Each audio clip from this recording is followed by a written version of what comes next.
Hey everybody, Lance here from Fremantle Fitness. I'm a personal trainer and fat loss expert.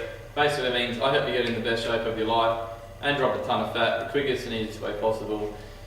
Today I was at the hairdresser and my hairdresser was going on about this new plate that's out with the portion sizes, how much carbs to have, how much protein to have, how much fat to have, and she works next door to me. She knows I'm a personal trainer and fat loss expert. She's kind of asking me what the deal is. So, the best way I can explain it to her is through the human fire system, which I educate all my clients on. So today, I'm just going to educate you on the human fire system, helps you drop a ton of fat and have a really good balanced diet and be healthy at the same time as dropping your body fat. So,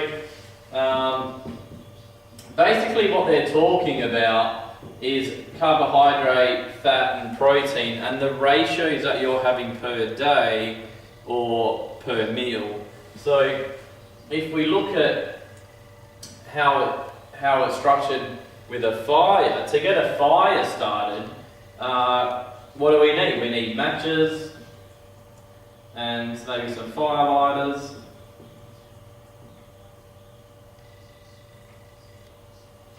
And this is about 55 to 75% carbohydrates per meal per day, whichever you want to, whatever it is.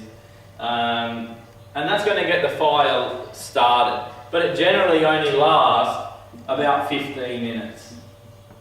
So it's our immediate energy source. It might last 15 to 25, depending on what's going on. You can keep chucking fire lighters on there, but we've got to burn the matches and the fire lighters pretty quickly.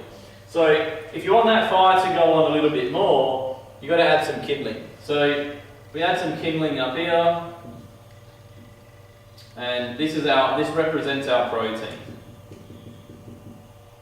And this normally takes around about 1 to 1.5 hours for the body to digest. So that's going to give you a little bit of lasting energy, but we don't really use protein as an energy source. That's going to be covered in a later video. So we really rely on carbohydrates and fats. The protein is going to help, digest and metabolize and get sent to your hair and your nails and your skin and make all that beautiful and so on and so on. So we don't rely heavily on that as an energy source. We're going to rely on fat. If you want that fire to keep burning all night long, you whack a log in, and that's going to give you another 1.5 hours, maybe 2. That's your lasting energy source. So when it comes to designing or even just eating a meal, let's look at breakfast, lunch, and dinner, and what we can actually have for breakfast, lunch, and dinner. As far as carbohydrates and proteins go,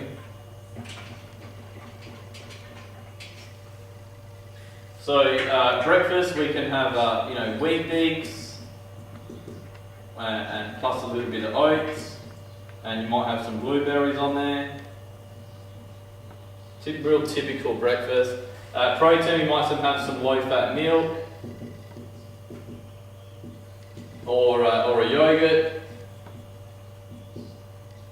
So this is going to be 60%, the yogurt's going to be 20%, and if you're needing a little bit of fat, I sprinkle a little bit of almond meal,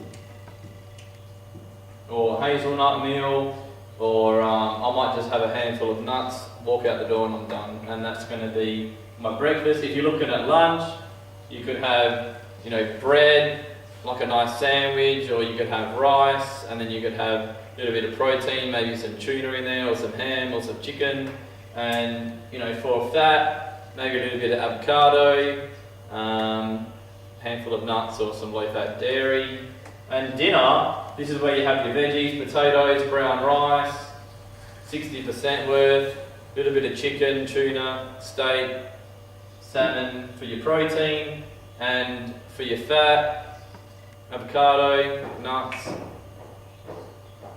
bit of olive oil, whatever you're going to have. So it's going to give you the lasting energy through the day. So I really want to have the wheat bix and oats and the blueberries. That's going to kickstart the system or kickstart the engine. And then I top up with a little bit of protein, and that's going to make me feel fuller for longer and give me a little bit of more lasting energy. And then a handful of nuts are going to give me some more lasting energy. So it should last me, 2 to 3 hours before my next meal. And every meal I want to have a 60-20-20 ratio of food. Depending, if you're a vegetarian, obviously you're going to have more carbohydrates, no protein, fat's going to be up a little bit. So, and that's the healthy ranges that the World Health Organization recommend as well. If we look at what they do recommend, you can look at carbohydrates, you can look at protein, you can look at fat. They recommend 55 to 75% coming from carbohydrates. They recommend 10 to 15% coming from protein and 10 to 30% coming from good fats. Alright, any questions, hit me an email, lance@alborfitness.com.au. I'll be glad to gladly answer your questions. Alright, thanks.